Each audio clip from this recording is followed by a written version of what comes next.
우리가 해마다 맞이하는 부활절입니다.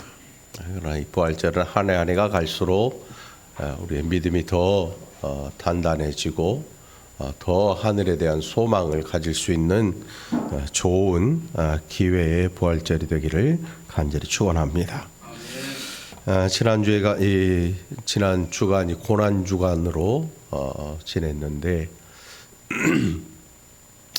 어떤 분들은 자기 몸에 실제로 고난을 가하는 분들도 있고 또 금식을 통해서 고난을 또 체험해 보는 분들도 있고 여러 가지 모습으로 이 고난 주간을 보내기도 합니다.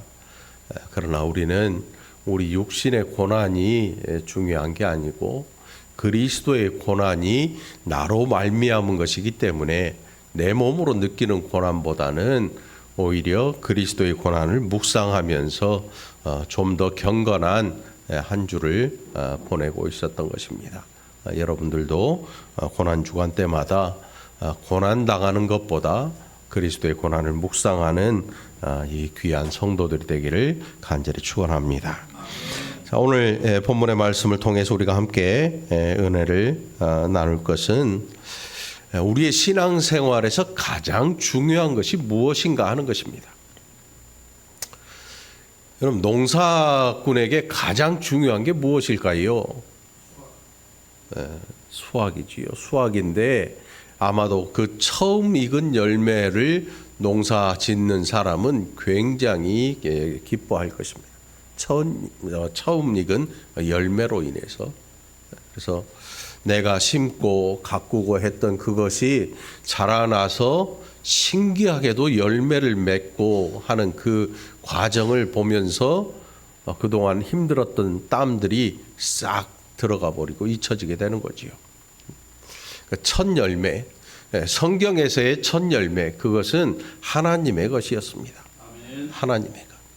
그러니까 우리도 그리스도께서 부활하심으로 첫 열매가 되신 것은 그분이 하나님이셨고 하나님 자신이 죽으시고 다시 부활하셔서 첫 열매로 하나님 아버지께 드려진 것이었고 우리는 그 첫 열매가 우리의 부활의 보증이 되는 것으로 믿고 예수 그리스도를 영접하고 그리고 우리도 그 부활에 동참할 수 있다는 사실을 가지고 큰 위로를 받게 되는 것입니다. 세상 모든 종교들의 장례식에는 그 사람이 이 땅에서 어떤 일을 행했는지 얼마나 훌륭했는지를 자꾸 되뇌어요. 이유가 뭐냐 하면 이 사후에 대한 소망이 없기 때문에 그렇습니다. 사후에 대한 소망이 없고 죽으면 모든 것이 끝나는 것이고 그런데 기독교는 그렇지 않지요.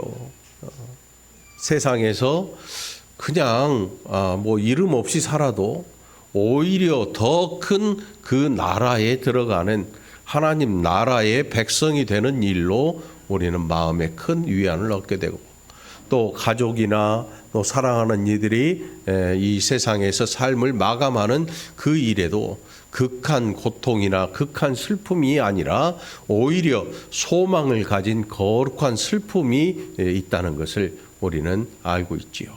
그래서 여러분들 우리에게 있는 이 소망이 결코 헛되지 아니하는 것은 전설로 내려오는 부활이 아니라 이 역사에 실제했고 실존했던 예수 그리스도의 부활이 우리의 부활의 이 근거가 되고 우리의 부활을 보증한다는 사실을 늘 기억하시고 죽지 않으려는 두려움보다는 오히려 우리가 이 땅의 육신의 장막이 무너질 때에 영원한 그 나라가 나의 것이 된다는 사실을 늘 기억하시고 스스로 위로하고 스스로 힘을 내서 하나님 나라를 차지하는 천국 백성이 되기를 간절히 바랍니다. 죽은 사람의 부활이 없으면 우리의 믿음이 헛것이라고 말합니다. 성경이. 만일 그리스도의 부활이 없으면 바울이 전한 복음도 헛것이라고 말해요. 거짓 증인이다. 요즘 뭐 거짓 증인하니까 보지 않은 것을 봤다고 말하는 사람도 있어요. 이게 위증이죠, 위증. 증언을 거짓으로 하는 거예요. 그게 사실은 무서운 죄거든요. 안 본 것을 봤다고 말하는 사람도 위증이지만 본 것을 못 봤다고 말하는 사람도 위증이 되는 거지요.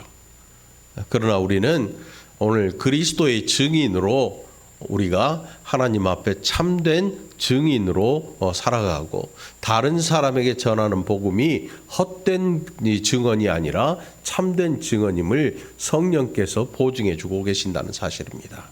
여러분의 마음속에 하나님의 성령이 거하셔서 그 성령을 통해서 예수 그리스도를 증거하고 그리스도의 부활이 헛되지 않다는 사실을 늘 기억하고 부활의 소망을 가지고 늘 승리하는 여러분 되기를 간절히 축원합니다. 이 그리스도께서 다시 살아나는 일이 없으면 너희의 믿음도 헛되고 너희가 여전히 죄 가운데 있을 것이다 그랬습니다. 무슨 뜻인가 하면 성경에 보면 죄의 삭이 사망이에요. 사망. 죄의 삭은 사망인데 이 사망은 그냥 육신이 이 땅에서 살다가 죽는 그 정도의 사망이 아니고 하나님으로부터의 영원한 격리됨을 말합니다. 무서운 것. 그래서 죄의 삭이 사망이라고 하는 이 일은 그저 우리 육신이 죽는 것에서 끝나는 게 아니라 영원히 하나님과의 결별을 뜻하는 것입니다. 그러나 성도들에게는 사망에 이르지만 예수님께서 뭐라고 하시는가 하면 잠잔다 이렇게 표현을 하셨어요. 우리는 자다가 다시 부활로 저 하나님 나라에 속한 온전한 부활체를 입고 영원한 그 나라에서 영원히 하나님과 함께 한다는 사실을 늘 기억하시기 바랍니다. 아멘. 우리의 소망은 순간적인 게 아닙니다. 순간 위로받고 순간 조금 좋아지는 이런 게 아니고 이 땅에서 힘들고 어렵지만 그러나 저 영원한 나라에서 우리의 모든 인생들이 하나님 앞에서 찬양하고 하나님을 예배하는 그 기쁨으로 영원한 나라를 차지한다는 이 놀라운 사실을 늘 기억하시고 이 부활절의 마음에 다시금 큰 힘을 얻게 되기를 간절히 바랍니다. 만일 그리스도 안에서 우리가 바라는 것이 다만 이 세상의 삶뿐이면 모든 사람 가운데 우리가 더욱 불쌍한 자라고 말씀합니다. 신앙생활을 이 세상의 것을 위해서 예수를 믿는 사람들이 실제로 합니다. 실제로 있습니다.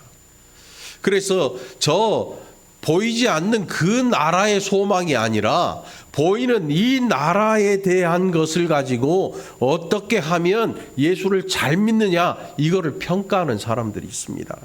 아주 세속적인 사람들이지요. 그분들에게는 하나님 나라의 말을 하면 이 땅의 나라의 말로 이해를 하기 때문에 도무지 대화가 되질 않습니다. 그런데 참 기가 막히게도 이런 대화가 되지 않는 사람들이 누구였냐면 변화되기 전에 오순절 성령이 강림하시기 전에 예수님의 제자들이 그랬습니다. 예수님께서 십자가의 일을 말씀하실 때 베드로는 그것을 만류했습니다. 제자들은 예수님이 기도하러 가신 그 틈을 타서 누가 예수님이 이 나라의 왕이 되면 누가 더 높은 자리에 오를 것인가를 이야기하기도 했습니다. 어떤 엄마는 와서 자기 아들을 부탁하기도 했습니다. 이 땅의 삶에 집중한 것입니다. 그렇다고 해서 우리가 예수님을 믿으니까 모든 거 다 던져버리고 그냥 교회에 와서 기도원 가서 이렇게 살라 그런 뜻이 아닙니다. 우리는 이 땅에 보내심을 받았을 때 이미 열심히 살려고 살라는 하나님의 명령을 받고 온 것입니다. 그래서 이 땅에서 최선을 다해서 성실하게 살아야 되는 것입니다. 도둑질도 하면 안 되고요. 이웃을 상하게 하면 안 되고 거짓말해도 안 되고 속여도 안 되고 하나님께서 우리에게 이미 명령을 주셨습니다. 그래서 우리는 이 땅에서 최대한 성실한 삶을 살아가야 합니다. 그러나 이 땅에 성실하게 사는 삶이 우리 모든 인생들의 전부가 아닙니다. 우리는 눈에 안 보이는 나라를 바라볼 줄 알아야 됩니다. 눈에 안 보이는 그 나라, 눈에 안 보이는 그 나라로 인해서 눈에 보이는 이 나라가 영원하지 않다는 사실을 언제나 우리 마음에 새기고 있어야 하는 것입니다. 예수님의 제자들이 언제 변화되는가 하면 오순절 성령이 강림하시고 난 이후에야 그들의 눈이 열리고 귀가 열리고 예수님이 하신 말씀들을 이해하기 시작합니다. 세상에 심취해 있는 사람들은 아무리 하나님 나라 이야기를 해도 그 나라를 이 땅에다 이루려고 시도를 합니다. 좋은 것을 많이 가지려고 시도하고 좋은 것에 대해서 기도하고 더 큰 장막을 위해 기도하고 그것을 위해서 모든 자기 인생을 다 투자해 버립니다. 보이지 아니하는 그 나라에 투자할 인생이 남아있지도 않고 그럴 힘도 없을 정도로 투자해 버립니다. 여러분들 오늘 하나님 나라의 백성이 된 걸 감사하시기 바랍니다. 그리스도의 부활이 우리를 그 나라의 백성이 되도록 이끄셨고 우리를 보증해 주시는 것입니다. 그러나 이제 그리스도께서 죽은 자 가운데서 다시 살아나사 잠자는 자들의 첫 열매가 되셨도다. 겨울에 보면 도무지 이 나무가 열매를 맺을 거라고는 상상도 할 수 없습니다. 가지도 없고 잎사귀 하나도 없고 바싹 말라서 뚝 부러뜨리면 수분도 없어서 죽은 것 같은 나무가 봄이 되면 거기에서 조그마한 싹이 올라옵니다. 별것 아니에요. 싹이 조그맣게 올라오는데 도대체 이게 뭐라고 알지 못하는 사람은 그것을 보면서 나무를 잘라버릴지도 몰라요. 에이 죽었네. 아는 사람은 그것을 기다릴 줄 알아야 되죠. 기다리면 이게 점점 올라오더니 거기에서 꽃이 터지기 시작합니다. 꽃이 터져 나와요. 그리고 나서 날이 더워지고 점점 잎사귀가 커지고 꽃이 지면 이쁜 꽃이 졌네? 아니죠. 그게 끝나는 게 아니라 이 이쁜 꽃이 사라지고 나면 그 꽃 밑에 있던 열매가 커지기 시작하는 거예요. 신앙생활이 힘들고 어렵고 누가 알아주지 않고 누가 핍박하고 아무리 우리의 신앙을 조롱해도 꽃 밑에 남아있는 시들어버린 그 꽃 밑에 남아있는 이제 시작되는 열매가 점점 커지는 것입니다. 농부에게는 큰 기쁨을 줄 것이고 하나님의 첫 열매로 그리스도께서 드려졌을 때에 하나님은 은혜 언약을 통해서 우리를 구원하기를 기뻐하십니다. 아멘. 그리고 그 은혜 언약의 절정이 뭐였가 하면 부활이에요. 부활. 십자가의 보혈로 우리의 죄를 담당하신 예수님께서 그냥 그걸로 끝난 게 아니고 죽은 자 가운데서 다시 살아나시는 부활을 통해서 우리도 부활할 수 있는 소망을 주셨다는 사실이에요. 아멘. 여러분 점점 나이 들어가는 게 싫잖아요. 네? 90세 넘은 할머니도 주말에 예식장 가니까 입술에다 립스틱 바르더라고. 이렇게 거울을 보시더라고. 응? 근데 우리가 본들 90세 먹었는데 거울 본들 뭐 달라질 게 뭐 있어. 그런데 그분은 거울을 보시고 정성스럽게 화장을 하시더라고. 저는 여러분들이 신앙생활을 이렇게 하기를 바랍니다. 나이가 들어서 끝나는 게 아니에요. 세상에 육신이 낡아진다고 해서 끝나는 게 아니에요.